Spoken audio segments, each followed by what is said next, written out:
अस्सलामुअलैकुम viewers, welcome back to my channel. आज मैं आपको डॉक्सीसाइक्लाइन मेडिसन के बारे में रिव्यू दूंगी कि बेसिकली ये मेडिसन कौन कौन सी बीमारियों के लिए इस्तेमाल में लाई जाती है, क्या इसके यूजेस हैं, क्या इसके साइड इफ़ेक्ट्स हैं। जी सब जानने के लिए इस वीडियो को एंड तक देखें। लेकिन उससे पहले तमाम देखने वाले जो भी हमारे चैनल पे न्यू हैं, सबसे गुजारिश है वीडियो को लाइक करें, शेयर करें, सब्सक्राइब करें, बेल के आइकन पे क्लिक करें ताकि हर नई आने वाली वीडियो का नोटिफिकेशन आपको मिलता रहे। Thank you so much.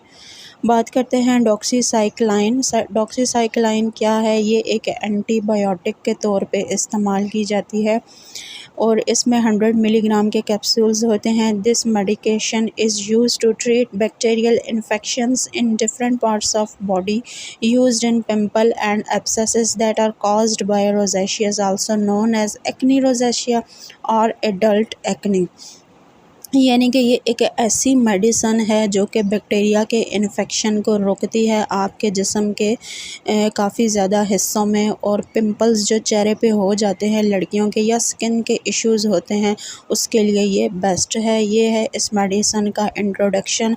अब हम बात करते हैं इस मेडिसन के यूजेस के बारे में कि आया ऐसी कौन सी कंडीशंस हैं जिसमें ये बेस्ट करार दी है। जिसमें मलेरिया आ जाता है। मलेरिया क्या है? ये एक बुखार की कंडीशन होती है, टेम्परेचर ज़्यादा होता है। Malaria is also caused by the bacterial infection, यानी कि बैक्टीरिया की एक्टिविटी की वजह से जो है वो मलेरिया का बुखार होता है।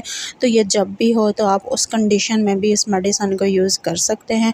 उसके अलावा आप इसको लाइम डिज़ीज़ में इस्तेमाल कर सकते हैं। लाइम डिज़ीज़ क्या है? ये पर्सन टू पर्सन ट्रांसफ़र होने वाली बैक्टीरिया की वजह से होने वाली डिज़ीज़ है। तो जब भी इस तरह की डिज़ीज़ हो तब भी आप इसको यूज़ कर सकते हैं। उसके अलावा आप इसको पिंपल और एब्सेसेस की कंडीशन में यूज़ कर सकते हैं। यानी चेहरे पे अगर आपको दाने हैं या एक्ने है या पिंपल हैं या स्किन से रिलेटेड मसाइल हैं आपके फेस पे, तो उस कंडीशन में आप इसको यूज़ कर सकते हैं। और आप इसको आई इन्फेक्शन में भी इस्तेमाल कर सकते हैं, यानी आँखों के अंदर होने वाला अगर कोई इन्फेक्शन है या आपकी आँखें जो है वो ख़ारिश करती हैं और उसमें गंदगी है, तो उस कंडीशन में भी आप इसको यूज़ कर सकते हैं। उसके अलावा आप इसको यूटीआई के इन्फेक्शन में यूज़ कर सकते हैं, यानी कि यूरिनरी ट्रैक्ट के इन्फेक्शन में, यानी पेशाब की नाली के अंदर होने वाले इन्फेक्शन में अगर पस आती है या इन्फेक्शन ज़्यादा है, आपको पेन है, तो उस कंडीशन में भी आप इसको यूज़ कर सकते हैं। उसके अलावा आप इसको रेस्पिरेटरी ट्रैक्ट के इन्फेक्शन में भी इस्तेमाल कर सकते हैं, यानी कि सांस की नाली में होने वाले इन्फेक्शन में भी आप इसको यूज़ कर सकते हैं। उसके अलावा एक कंडीशन होती है सेफिलिस, उस कंडीशन में भी आप इसको इस्तेमाल कर सकते हैं। आप इसको गम डिज़ीज़ में भी यूज़ कर सकते हैं। आप इसको इंटेस्टाइनल इन्फेक्शन में भी यूज़ कर सकते हैं, यानी कि आंतों के अंदर होने वाले इन्फेक्शन में भी इस्तेमाल कर सकते हैं। उसके अलावा आप इसको सेक्सुअली ट्रांसमिटेड डिज़ीज़ में या एसटीडी में भी इस्तेमाल कर सकते हैं। सेक्सुअली तौर पे जो डिज़ीज़ ट्रांसफ़र होती हैं पर्सन टू पर्सन, इस कंडीशन में भी आप इसको यूज़ कर सकते हैं। उसके अलावा ये medicine rash, acne, bump, blemishes etcetera वगैरह के लिए बहुत बेस्ट है। It's a great supplement that comes to treat malaria, यानी कि मलेरिया के लिए जो ग्रेट सप्लीमेंट है, इसके अंदर ऐसी खसूसियात होती हैं कि ये मलेरिया बुखार के दौरान होने वाली जितनी भी आपकी सवेयर कंडीशंस होती हैं उसमें ये बेस्ट होती है। ये थे इस मेडिसन के यूजेस। अब हम बात करते हैं इस मेडिसन के साइड इफ़ेक्ट्स के बारे में कि अगर आप ये मेडिसन इस्तेमाल करते हैं तो आपको क्या क्या साइड इफ़ेक्ट्स हो सकते हैं।